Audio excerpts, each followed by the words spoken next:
Peace to the original people of the Creator. Welcome to another edition of Fresh Fire Friday with TY and Reggie. Peace, God. What's up, bro? Hey, bro. This is another week, another trying week, but thank God I'm still in it. I'm still in the fight. Yeah, man. That's it. How you been doing on your I wasn't tracking your calories this week.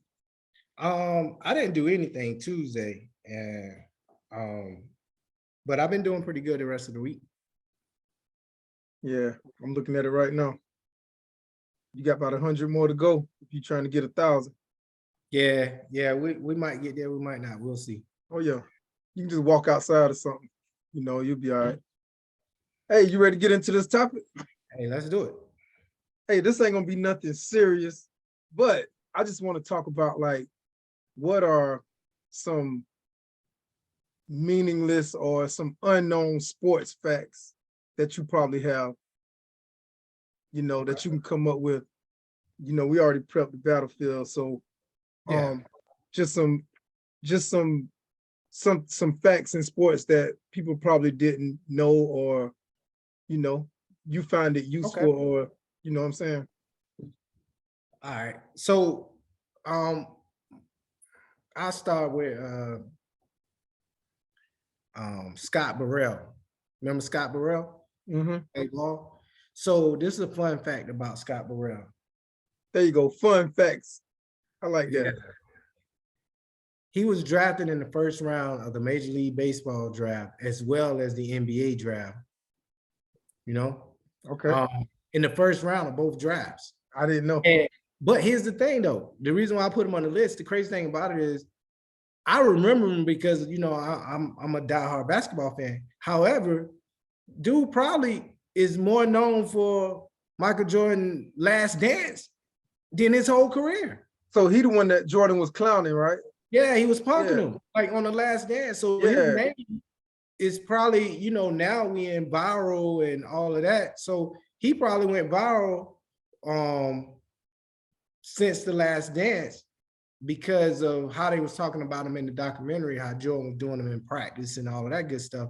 But he's a pretty, we've talked about this all the time. Obviously, he was pretty talented. Yeah, he was a baseball pitcher to be drafted in the first round. The only other person I could think about that could have possibly did something like that is the little Murray kid from Arizona. Russell Wilson would have did it too. No, but he didn't even go to first round in football, did he? Nah. So what I'm saying, Russell, nah. But what I'm saying, dude went number one. He looked like it now. Yeah. Murray went number one overall. Yeah, he would have definitely did it. And he would have did it in baseball. I don't think he entered the baseball draft. Or maybe he did. It was minor league. But anyway, that's my first one. Number two, I would say is Ken Griffey Jr. and Sr. They both played in the game together. So Ken Griffey Jr. debuted on the Mariners playing with his dad. And then shortly, I got another, and then in the game, if I'm not mistaken, that he debuted, his dad threw Bo Jackson out trying to round second. So those three names are tied together. But on top of that, they also made history a little later on that same year in 90, because this was in 1990. I think it was September of 1990. Well, both of them went yard. In the game. On the same team? They was on the same team? Wow. Same team, back to back. So you hit a run and then Lil Bo Stevens hit a home run, back to back. You know what I'm saying? Yeah. So I thought that was pretty cool. That was number two. Number three, man, I'm not a big baseball fan, right? Right. However, I think this dude is he don't get his credit because the steroid era. But I'm speaking on Barry Bonds. Like, I used to watch baseball before Barry Bonds was hitting all those home runs. This dude was awesome, right? When he played for the Pirates. Forget San Francisco Giants. You know how you talk about Kobe had two all-star careers with 8 and 24? He did too. He had 2 all-star careers with the Pirates and the Giants. Yep. And so the fun fact that I have about Barry Bonds is he's the only player in history to hit 500 home runs and steal 500 bases. That's not even to get into his glove, the glove, the skills that all the awards he won for, you know what I'm saying? A lot of those guys that you look at, that these power hitters, McGuire and all them, all they can do is hit. All they can do is hit. So that is, to me, low key is contributing to steroids. All you can do is hit. He should be in the Hall of Fame, man. Yeah, and then nothing to take nothing away from the big dog. Not big dog, but I don't know why I wanted to call him big dog, but Fred McGriff. Didn't they used to call him the dog too? Because of the little crime fighting little dog. Anyway, he just got nominated. You know, Fred McGriff, he played for the Braves.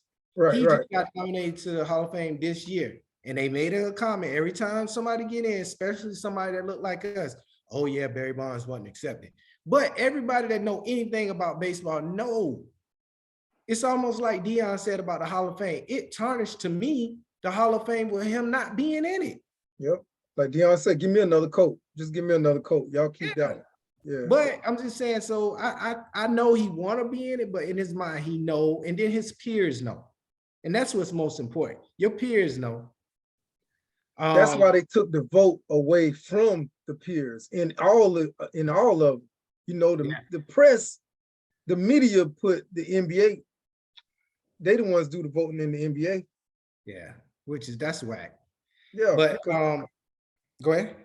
Especially if it's somebody you've been getting into it with every press conference, you know you ain't getting no vote from them. Yeah, like whoever the guy was that didn't vote for Shaq that year, like he would have had a unanimous one guy. Who was that guy? Right. All right. So the next one, number 4 for me, is Mike Tyson, my guy. Right. He lost his first ever fight, right, to Buster Douglas.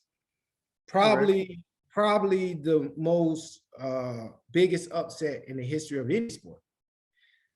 But the fun fact, I guess it ain't fun for Mike, but the fact behind it is Bobby Brown was saying on a documentary recently that him and Mike partied all night the night before with like 2 dozen. They partied. Mike left and said, "I'll be right back. I'm gonna go knock this in out and come right back." They was partying when he left. Yeah, and he said he kept telling Mike, you know, you need to go get some rest or whatever. But yeah, Mike was partying, doing drugs, everything you name. Yeah. And to a diehard boxing fan such as myself, yeah, you could say Buster Douglas did what he needed to do. Yeah, you could say I think his mom had died or something. But because of what he did after that, shows that it was a fluke to me. He only had it for the fastest somebody could get in the ring with him and beat him to take it. You see what I'm saying? And so that, to me, like I'm just saying though, I consider that a fluke. You know what I'm saying? But it's a fun fact that a lot of people didn't know until Bobby brought it to their attention. They might have assumed, but like how did Tyson lose to this guy? You know what I'm saying? So that's I wanted to throw that on the list. And then my last but not least, I wanted to save it for last, is my guy, Kobe Bean Bryant. He was the youngest NBA player to ever make an All-Star team in 1998. And the next youngest is LeBron. So you would assume that it would be LeBron, maybe. Most people probably, if you threw that question out there as a trivia question, most people would probably say LeBron. Yeah, because he came, but Kobe came from high school as well. So judging by how LeBron looked coming into the league, man, he probably low-key missed the boat or something in high school or something. He had that little birthday. Yeah, that's what birthday at the end of December. He got that December birthday, and Kobe got an August birthday. So it was coming out of Kobe, high school. Kobe was 17 when he entered. Bron was 17 too.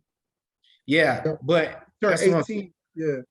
Kobe yeah, didn't turn 18 to the next year. yeah, Yeah, so he played in the league almost a whole year before he turned 18. Bron yeah. turned 18 as soon as he got in the Got in league. the league, yeah, His yeah. birthday, So what, this month? yeah, because the season started October, then Yeah, he 18 in December. But yeah, yeah. so that's my 5, bro. Just to throw it in there, I try to throw some baseball, some basketball, some boxing, and just trying to get a little variety, but just some fun facts to have a little fun with. Hey, I got a question for you. Did Mike Tyson and Holyfield ever have a second fight? I can't remember. Yeah, they had 2. So they had another fight after he bit him, or the bite was the second fight? I think the bite was the second fight. So that was the last. No, I don't know. Some of our listeners probably can correct this, but I Yeah. think the bite might have been the first one, and the second one, he beat him both times. Holyfield won both fights. Yeah, but I they couldn't did fight remember. twice. I just don't remember which one was the bite. That's a good question. I don't know. I don't know which one All was right, which. man. Yeah, that was a good list. Another thing I read about Mike Tyson the other day, he when he retired from boxing, he was $60 million in debt. Now he's almost 400 million. He's almost worth $400 million. Yeah. With all his businesses and stuff he got going on right now with the cannabis and everything. Okay, that's good. All right, let me go ahead and get into mine. I got 4 teams that I like, Steelers, Tar Heels basketball, Gamecocks, and Yankees. I'm not really a baseball fan, but if I had to choose a team, it'd definitely be the Yankees. But with that being said, in 2009, the Yankees and the Tar Heels both won championships. And the next one will be in 2005, the Steelers and the Tar Heels won the chip. So that was a good year. Trust me, I was really out my mind on both of them championships. And number 3, 1999, 2000. The 2 players that's been playing in their sports for the longest and still playing right now is Tom Brady and LeBron James. So the 1999-2000 year was Tom Brady's first year in the NFL. LeBron James was 14 years old and a freshman in high school. And number 4, this one really blew my mind when I seen it. Wilt Chamberlain. He averaged 48 minutes a game. He's the only center to ever lead the league in assists. He got 4 MVPs, and this was the best one. He played his entire career, 1,045 games, and never fouled out. Yeah, I saw that. Yeah, I thought that was dope. But I'm gonna get my number 5. I'm gonna just turn it over. I'm gonna ask you the question, and I want to see if you get the answer right. Okay. It's a basketball question, but who is the all-time leader in the NBA with 4,018 turnovers? 4,818 turnovers. If I had to guess, I would say Russell Westbrook. I knew, that's why I asked you that question, because I know you was gonna say that. But it's not him? No. Who is it? LeBron. LeBron? LeBron lead the league. He's the all-time leader in turnovers in the NBA. Wow. I wouldn't guess it. I would never guess. Yep. And I threw that in at the last because I was trying to figure out, man, what else? I didn't want to do. I know if the assists gonna be, we know who lead the league in assists, points, rebounds. So yeah, that's a good one. Yeah, but that's about it, man. So, all right. So just my rebuttal to your list. Mm-hmm. I'm a Laker fan and I'm a Saints fan. They won the championship in 2010, both of them. So the 2009-10 football season, which was played the Super Bowl in February, so we get credit as that year. The New Orleans Saints won. I was in Wisconsin. New Orleans Saints won. So that was 09? 09-10. So it was the season. Yeah, 2010. Yeah. 2010 February won the championship. The Lakers won the championship. So I was on fire, you know what I'm saying? So Yeah. So that's a rebuttal to your two teams winning whatever year that you put. Then the other thing, I got a little fun fact about your team, because when we was putting this together, I thought about it.